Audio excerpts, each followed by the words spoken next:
Olá, pessoal! É um grande prazer participar da quarta semana da pós-graduação da Geologia na UFMG e vou falar um pouco para vocês sobre gestão estratégica de direitos minerários. A apresentação ela tem 4 partes. Na primeira, eu vou abordar os fundamentos do direito minerário. Na segunda, eu vou falar um pouco das etapas do regime de autorização e concessão, que é o principal regime de aproveitamento de recursos minerais. Na parte 3, falar um pouco da relação entre minerador e superficiário. E na quarta, sobre o licenciamento ambiental de processos minerários. Bom, todos nós sabemos que a atividade de mineração é um projeto de grande risco, que envolve desde aspectos naturais, por exemplo, aspectos geológicos, já que é muito difícil conhecer totalmente uma jazida desde a sua descoberta, desde o início dos requerimentos de pesquisa, quanto riscos tecnológicos, já que novas tecnologias, novas rotas de processo, elas podem alterar tanto a competitividade quanto a viabilidade de determinados depósitos, fazendo com que um projeto ele torne-se viável ou inviável. Também existem alguns outros riscos, por exemplo, riscos políticos, já que qualquer alteração, tanto na legislação minerária, na legislação ambiental e até mesmo em aspectos tributários, eles podem afetar a viabilidade de um projeto, assim como riscos financeiros, já que os preços e os custos eles variam durante a pesquisa e até mesmo na vida útil de uma mina. Da mesma forma, os riscos relacionados às variações de mercado, já que a economia desses consumidores e concorrentes ela vai alterar tanto o preço quanto a procura de um bem mineral. É uma atividade de alto custo, de alto risco, que um levantamento feito pelo Ministério de Minas e Energia em 2018 verificou que a cada 1.000 anomalias geológicas, 100 dessas áreas são consideradas viáveis para uma exploração mais detalhada, ou seja, são sondadas, chegando ali a uma estimativa de 15 depósitos minerais cubados. Destes, 4 podem ser considerados jazidas, que é quando há viabilidade econômica. Dessas jazidas, 2 são consideradas projetos viáveis e apenas uma se torna mina. Ou seja, é uma atividade que envolve muitos riscos e um grande custo. Falar um pouco agora sobre os fundamentos do direito minerário aqui no Brasil. São 4 pilares básicos que estão previstos desde o Código de Minas de 67 e no regulamento do Código de Mineração em 2018. O primeiro deles é que o direito de propriedade é diferente do direito de exploração mineral. Ou seja, aquele que detém a propriedade do solo não tem o direito de exploração daquele recurso mineral. O segundo pilar é o direito de prioridade, que significa que aquele que primeiro faz o requerimento e cumpre todas as obrigações previstas no Código de Mineração, na legislação, tem a prioridade de direito, ou seja, tem ali, garante a preferência em explorar aquele recurso mineral. O terceiro é que a atividade minerária é uma atividade de interesse nacional e de utilidade pública. Ainda que ela seja exercida por empresas privadas, ela traz um benefício tanto para a sociedade quanto para o país. Enfim, aumenta a arrecadação, gera empregos, gera renda, traz um desenvolvimento local e regional. E por último, a rigidez locacional. Diferente de outros tipos de atividade econômica, a mineração ela tem essa rigidez locacional porque uma jazida ocorre em função de determinados fatores geológicos. É diferente, por exemplo, de uma indústria, que a princípio pode ser aplicada em qualquer local, não está ali relacionada a um determinado fator, enfim, a não ser aspectos logísticos e econômicos. Outro exemplo de atividade que tem rigidez locacional são as hidrelétricas, por exemplo, que dependem do potencial hidráulico daquela área. De quem que é o minério, afinal de contas? Conforme está previsto na legislação minerária E na Constituição Federal, os recursos minerais, eles são propriedades distintas da propriedade do solo e pertencem à União. E a pesquisa, lavra e o aproveitamento econômico, eles dependem de autorização ou de concessão, sempre no interesse nacional, e deve ser executado por brasileiros ou empresas constituídas no país. Isso é até uma questão de dúvida, por que que empresa de capital estrangeiro tem atividade minerária aqui no país? Apesar de ser de capital estrangeiro e ser controlada por empresa estrangeira, essas empresas elas são registradas aqui no país e seguem toda a legislação, desde a legislação minerária até a legislação ambiental, trabalhista, tributária, enfim, tem que seguir esses aspectos. E outra previsão na Constituição é que o proprietário do solo ele tem direito à participação nos resultados dessa lavra. Isso é muito importante lembrar. A fiscalização, a outorga e a regulamentação dos direitos minerais aqui no país é feita pela Agência Nacional de Mineração, que é dividida em gerências regionais e unidades avançadas em cada um dos estados. E alguns estados muito grandes, igual aqui em Minas Gerais, têm unidades avançadas em outros locais. Por exemplo, nós temos aqui em Patos de Minas e em Montes Claros algumas superintendências que cuidam de assuntos específicos e a diretoria colegiada, que determinados processos eles são votados por uma diretoria colegiada, com vários integrantes. Todas as informações acerca de um processo minerário, conforme previsto no Código de Mineração, elas são públicas. Elas são publicadas no Diário Oficial da União. Todas as questões relacionadas ao alvará de pesquisa, portarias de lavra e aqueles atos que são deles decorrentes. E, normalmente, quando são publicadas as exigências em relação ao processo, o prazo para resposta à ANM ele é contado a partir da data de publicação no Diário Oficial da União. Como que eu faço, então, para obter essas informações sobre uma área de interesse ou sobre um processo minerário? Então, os sistemas da ANM, Cadastro Mineiro, SIGMINE e o Sistema de Informações Eletrônicas, que devem ser consultados. O Cadastro Mineiro é uma pesquisa feita tanto pela consulta por processo, quanto pesquisar processos. Nesse primeiro, tem que ter o número do processo. No segundo, a pesquisa por processo, são vários parâmetros, desde a data de protocolo, município, substância, qual que é o tipo de requerimento e a fase que ele está, qual que é titular e a situação. Também é possível fazer uma busca ali por município, por estado, ter as informações a respeito do processo minerário.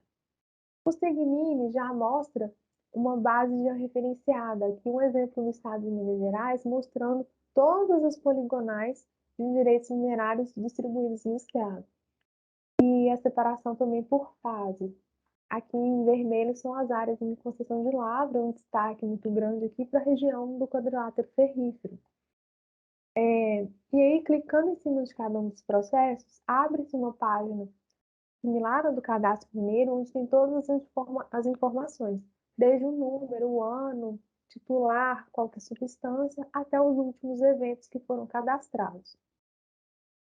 Aqui é importante ver também que existem áreas livres, ou seja, áreas onde não tem nenhuma poligonal, ou seja, é um critério de busca para saber se aquela área de interesse ela tem algum título associado ou não. Outro sistema é o Sistema Eletrônico de Informações. A partir de 2019, os documentos eles passaram a ser digitalizados. Não há mais a necessidade de protocolo físico na INE. Então, é possível fazer a pesquisa aqui pelo número do processo ou do documento e ter acesso às principais informações.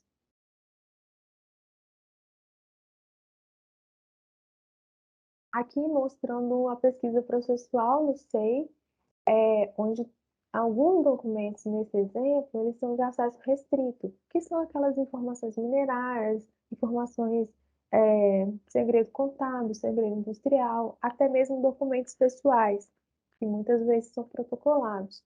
Mas alguns documentos eles têm acesso público.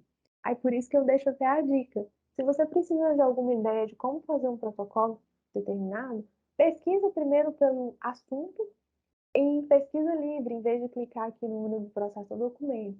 E marca documentos gerados. Às vezes é possível você ter algum acesso a alguns documentos que foram protocolados de forma pública. Por exemplo, pareceres da própria ANM, alguns documentos que foram protocolados pelo minerador dessa forma.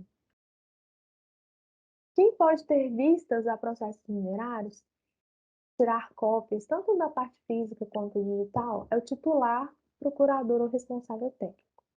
Outras pessoas interessadas podem, desde que seja comprovado que ela é ou superficiário da área ou cessionário, que é aquele que está fazendo uma negociação de cessão ou arrendamento da área, desde que devidamente comprovado, documentado.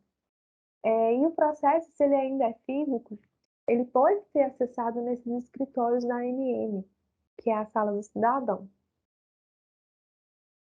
Passar agora, então, para os regimes de aproveitamento de recursos minerais. Nós temos 4: licenciamento, registro de extração, permissão de lavra garimpeira, autorização e concessão, são os principais. Tanto o licenciamento quanto o registro de extração é aplicado para aquelas substâncias de emprego imediato na construção civil. No licenciamento, é restrito ao proprietário do solo. Já no registro de extração, é aplicado a órgãos públicos, prefeituras, departamentos de estrada de rodagem, Estado, União, para realização de obra de aplicação direta desse material. Por exemplo, é muito comum, principalmente em período de chuva, que as prefeituras retirem cascalho para aplicar em obra de melhoria da estrada. No regime de licenciamento, é possível ter a venda desse material, enquanto no regime de extração não. Como é vedado para o órgão público, não tem a comercialização. A permissão de lavra garimpeira, ela incide naquelas substâncias garimpáveis e se aplica a garimpeiro, pessoa física, ou associação de garimpeiros, que aí já é pessoa jurídica. E o regime de autorização e concessão se aplica a todas as outras substâncias, incluindo água mineral, exceto aquelas que são monopólio da União: petróleo, gás, minerais radioativos, que aí é um regime específico. Na segunda parte, eu vou dar um foco maior nas etapas do regime de autorização e concessão, que é o principal regime de exploração de recursos minerais aqui no Brasil, já que ele se aplica a praticamente todas as substâncias. As principais fases, elas vão, primeiro, a fase de requerimento de pesquisa, que é início de tudo, localizar uma área de interesse, verificar qual que é a situação no INEM, que eu mostrei rapidamente como é feito pelo CIBMINE. Se a área não está livre, ou seja, tem algum título associado, a gente tem 3 hipóteses. Verificar qual que é a real situação dessa área, porque às vezes tem ali no poligonal, mas quando a gente vai ler os dados do processo, a gente vê que a área, na verdade, está livre, já foi declarada livre, mas o polígono ainda existe. Outras hipóteses são que a área pode estar titulada, mas estar apta a entrar em disponibilidade, que é quando a área sofre ali um tipo de caducidade, de extinção do título, e entra num leilão eletrônico, uma oferta pública. É bom observar isso. E por último, se a área realmente está titulada, ainda existe opção, que é uma negociação com o titular, seja um arrendamento, uma espécie de locação por um período determinado, enfim, mediante contrato, seja uma cessão, que é a transferência desse direito minerário para um outro titular. E aí vai uma negociação entre as partes. Se a área está livre, é feito o requerimento de pesquisa direto.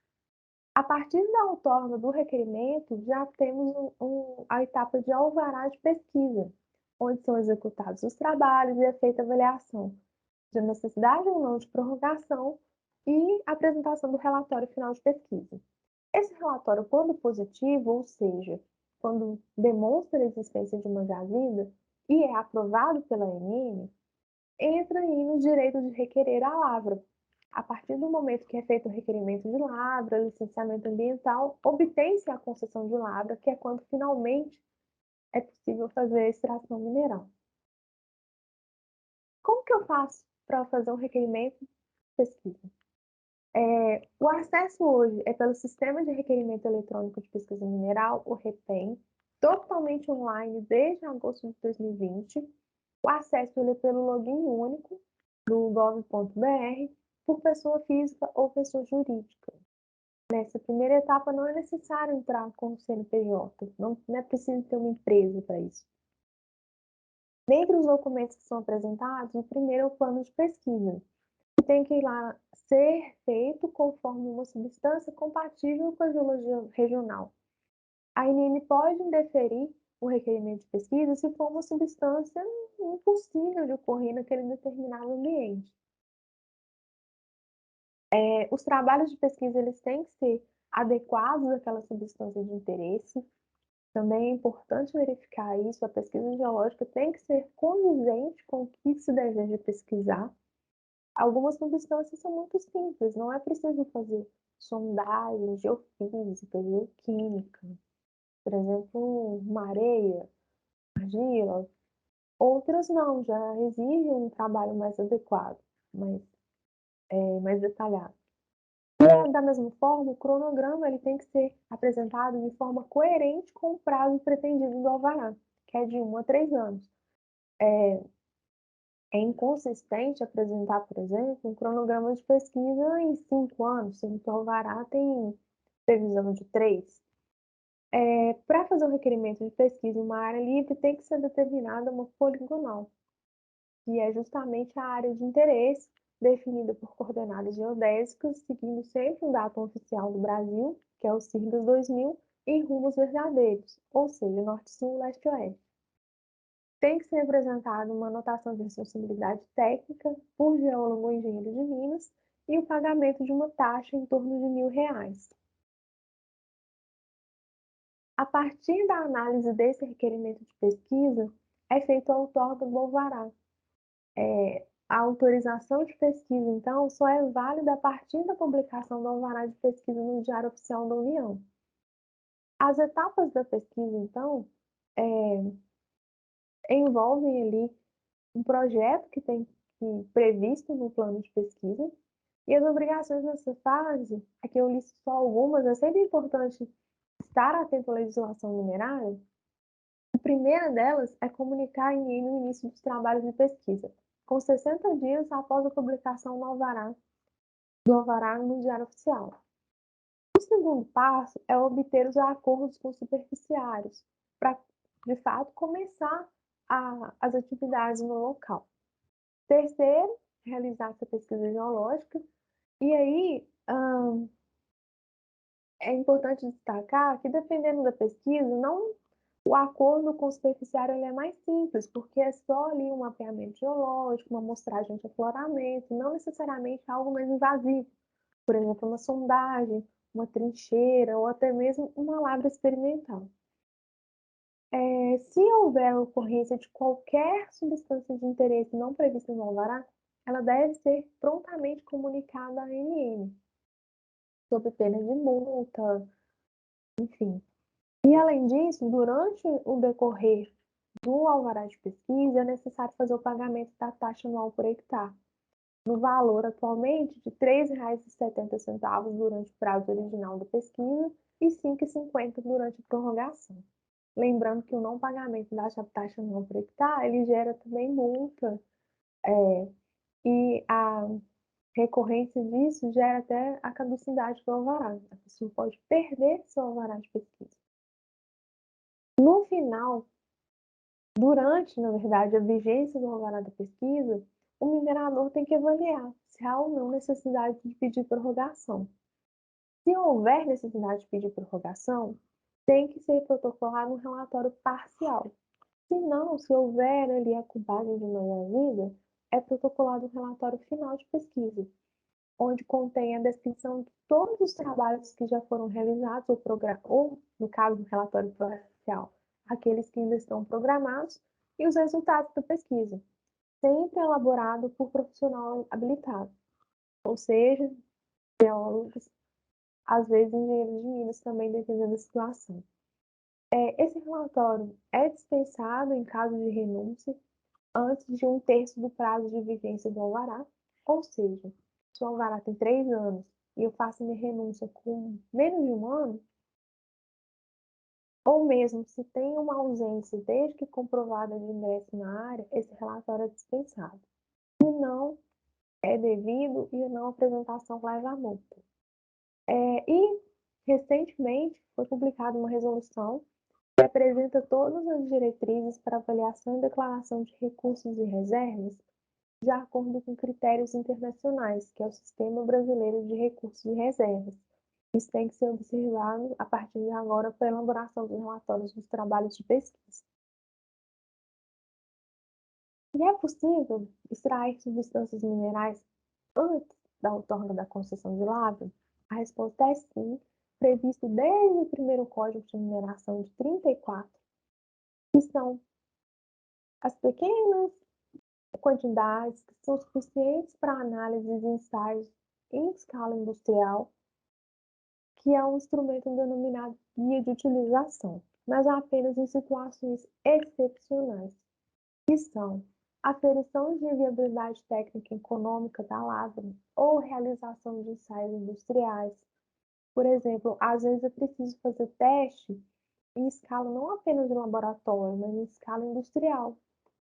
Avaliar esse material no mercado nacional, no mercado internacional, comercializar essas substâncias de acordo com políticas públicas que são definidas no Plano Nacional de Mineração. Esse foi um documento elaborado determinando ali algumas substâncias de interesse nacional, substâncias estratégicas, que são, por exemplo, insumos para obras civis de infraestrutura, obras para desenvolvimento agrícola, construção civil. Aí entra muito a questão de fertilizantes, de agrominerais, pesquisa de minerais estratégicos ou aqueles que são relevantes para a balança comercial brasileira. Aqui dois exemplos clássicos: fertilizantes, o Brasil importa muito, principalmente potássio, que é mais de 97% importado, e aqueles que a balança é positiva. Um exemplo aqui, minério de lítio, que o Brasil é um dos principais produtores. A mesma coisa também, minério de ferro. Tudo isso é passível de um requerimento de guia de utilização. E quando esse requerimento pode ser feito? Aqui mostrando todas as etapas da fase de pesquisa, lembrando, desde o requerimento, e a pesquisa só pode ser realizada a partir da publicação do alvará, e a guia de utilização é antes da concessão de lavra, ou seja, a partir do momento que é liberada a concessão de lavra, essa guia de utilização é cancelada. E tem alguns detalhes na legislação de guia de utilização específica, que ela pode ser requerida apenas uma vez e prorrogada por igual período. Ou seja, se você pede ela bem no início ali da publicação do alvará de pesquisa, você tem um tempo para essa guia de utilização ser emitida e você realizar os trabalhos, mas às vezes é estratégico você esperar um pouco mais para poder conseguir pedir essa guia de utilização. Então é importante avaliar qual é o melhor momento para ser feito o requerimento. Passando então, a partir do momento que o relatório final de pesquisa é aprovado, abre-se um prazo de um ano para protocolar o requerimento de lavra. Essa etapa, de forma diferente no alvará de pesquisa, só pode ser feita por pessoa jurídica. Tem que ter uma empresa, tem que ter um CNPJ. E o requerimento de lavra, ele tem vários elementos, que também é feito por protocolo digital. O primeiro e principal aí que eu destaco é o plano de aproveitamento econômico, que são os projetos, anteprojetos, análise de execuibilidade técnica e econômica da jazida, definição de reservas lavráveis, apresentação do plano de fechamento de mina, do plano de controle ambiental. Todos esses documentos que compõem o plano de aproveitamento econômico. Da mesma forma, é feita a definição da poligonal, Não necessariamente precisa ser toda a poligonal do requerimento de pesquisa, a área pode ser menor, restrita ali aos limites da jazida. É apresentado também da mesma forma em coordenadas geodésicas, IRGAS 2000 e rumos verdadeiros. E junto com toda essa documentação tem que ser anexada uma RT de engenheiro de Minas, que é o responsável técnico pelo plano de aproveitamento econômico, e a prova de disponibilidade de fundos, que é um documento que atesta a capacidade financeira da empresa em executar aquela atividade minerária, que vai desde um balanço contábil até um documento emitido pelo banco ou comprovação que ela possui os equipamentos necessários para realizar aquela operação. E a certidão minerária também é um documento que é requerido na época do requerimento de lavra e abrange toda a área além da jazida, além ali do recurso mineral. São todas as áreas para a construção daquelas estruturas que apoiam a mina. Oficina, área de acesso, pilha de estéreo, barragem de rejeito, linhas de transmissão de energia, linhas de captação e escoamento de água, ou até mesmo de minério. E normalmente é emitido um decreto de utilidade pública. Mas mesmo assim, tem que haver a indenização pelo uso do terreno e pagamento dos prejuízos pela ocupação.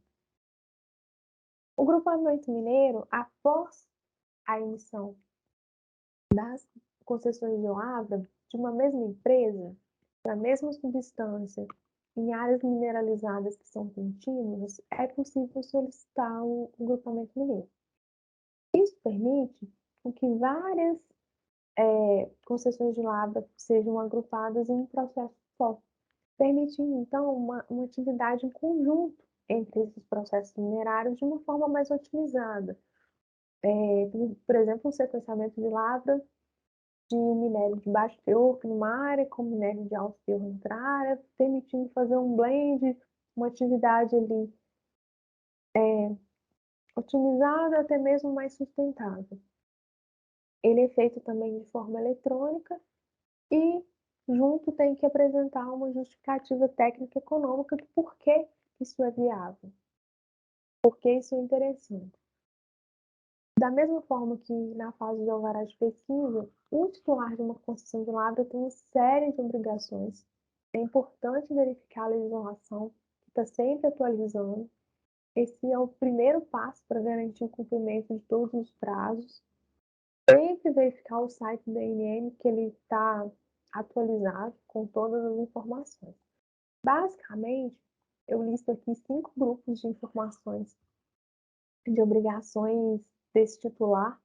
A primeira, assim que é publicado no Diário Oficial da União, que houve a outorga da concessão de lavra, o titular ele tem 90 dias para solicitar a emissão de posse da jazida e 6 meses para poder iniciar os trabalhos, salvo motivo de força maior. Mas, de qualquer forma, tem que ser justificada a ANM que houve um atraso no início das atividades de lavra, ou mesmo solicitar a prorrogação. É uma atividade que requer um responsável técnico legalmente habilitado pelas atividades, no caso, engenheiro de Minas com registro no CREA. E toda atividade de lavra tem que ser executada da forma adequada, seguindo o que estava previsto no documento aprovado, seja um plano de aproveitamento econômico, seja uma guia de utilização, e todas as normas reguladoras da mineração. Uma série de normas que devem ser seguidas, aplicáveis tanto à mina a céu aberto quanto à mina subterrânea, também seguir todas as normas relacionadas à segurança de barragem, várias diretrizes tanto da Agência Nacional de Mineração e, no item 4, responder pelos danos ou prejuízos a terceiros e, sobretudo, ao meio ambiente. Tem que evitar poluição da água, do ar e, além disso, promover segurança e salubridade das instalações, tanto para os funcionários quanto para terceiros. E fazer o pagamento tanto da CEFEM quanto das indenizações. sejam elas danos, renda e royalties aos beneficiários. Anualmente, em março, deve ser apresentado o relatório anual de lavra, tanto para guia de utilização, permissão de lavra garimpeira, concessão de lavra. Esse relatório ele tem todas as informações detalhadas das atividades de extração, beneficiamento, recolhimento de CEFEM, etc. E também tem que ser elaborado por profissional responsável. Se esse titular ele deixa de cumprir qualquer obrigação, prazo, ou a ANM faz alguma exigência e ele não responde de forma incompleta, insatisfatória, esse título ele é sujeito a várias sanções, dependendo do tipo de, enfim, do que foi exigido, depende da fase. Principalmente na fase de alvará de pesquisa, a maioria dessas sanções levam à caducidade do título. Já na fase de lavra, elas variam de advertência, multa, suspensão temporária, até mesmo a caducidade, depende muito do que ocorre. E se essa área é titulada, independente da forma de extinção, ela entra num processo chamado de disponibilidade, onde abre-se um edital de oferta pública e um leilão eletrônico para essas áreas. Basicamente, essas áreas são disponibilizadas em editais e os mineradores de interesse, eles fazem uma oferta pública, uma manifestação de interesse, e havendo mais de uma, é feito um leilão eletrônico. Atualmente, esse leilão eletrônico ele é totalmente sigiloso, ou seja, não se sabe o número de participantes, nem o valor dos lances, e ganha aquele maior lance para aquela área. Na terceira parte, agora, eu vou abordar um pouco as questões de minerador e superficiário. É um tema, assim, muito polêmico e muito abrangente, vou trazer aqui apenas alguns tópicos principais. Como nós vimos, a Constituição de 88 e o Código de Mineração, assim como o Código Civil, eles estabelecem que a jazida é bem imóvel, distinto do solo e não abrange a propriedade. Ou seja, a propriedade do solo não abrange jazida, mina e outros recursos minerais, assim como potenciais de energia hidráulica, monumentos arqueológicos e outros bens que são referidos por leis especiais, por exemplo, em caso de tombamento.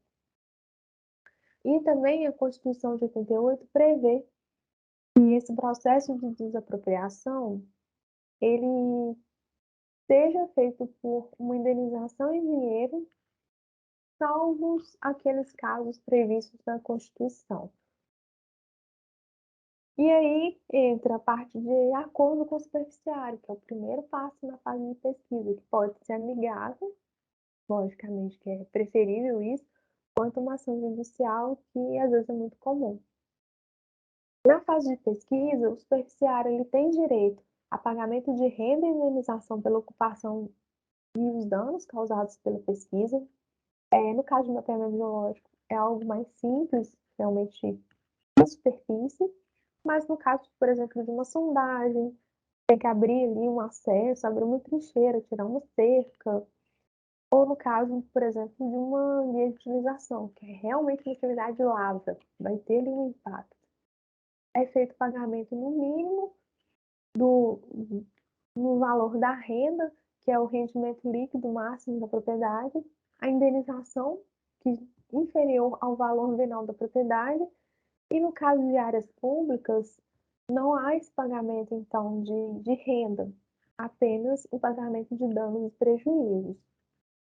E lembrando que quando não ocorre o ingresso nessa área para pesquisa, pode, pode ser feito o pedido de prorrogação, desde que comprovado que o minerador tentou entrar com a área, ingressou na justiça para conseguir ali uma autorização e não conseguiu. Na fase de lavra, o superficiário ele tem direito, além da indenização e pagamento de danos pelos prejuízos, à participação nos resultados da lavra, no mínimo de 50% do valor da CETEM. E esse direito de participação, ele não pode ser objeto de transferência, de caução, separado do imóvel, mas ele pode transferir, caucionar esse direito, e mesmo renunciar a esse direito.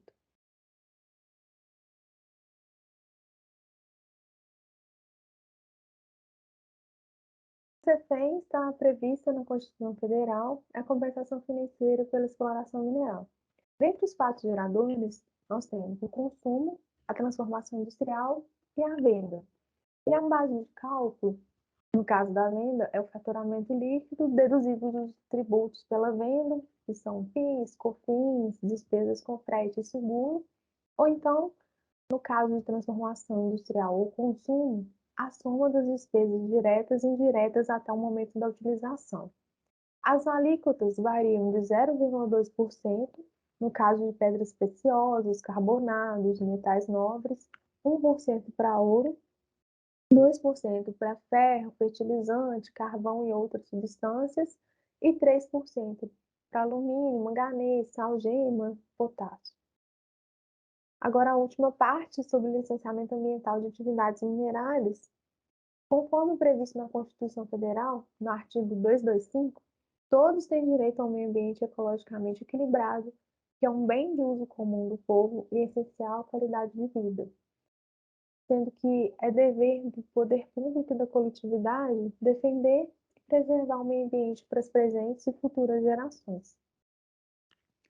E também, nesse mesmo artigo, no segundo parágrafo, é previsto que aquele que explorar recursos minerais é obrigado a recuperar o meio ambiente degradado, de acordo com a solução técnica exigida pelo órgão público competente na forma da lei.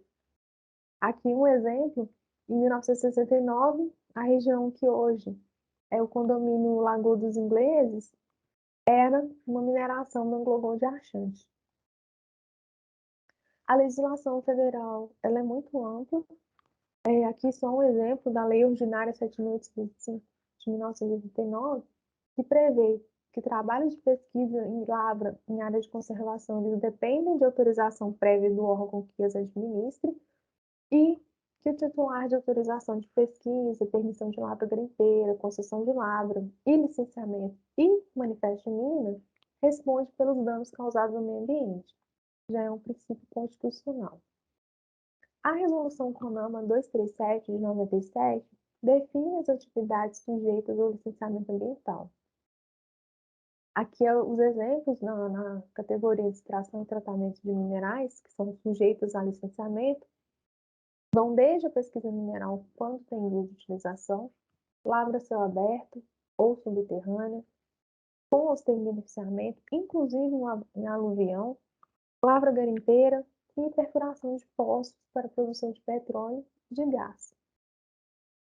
Como a licença ambiental ela é fundamental para a operação de qualquer mina e é um requisito essencial para a outorga de portaria de lavra, cabe pensar qual que é o melhor momento para iniciar esse processo de licenciamento ambiental.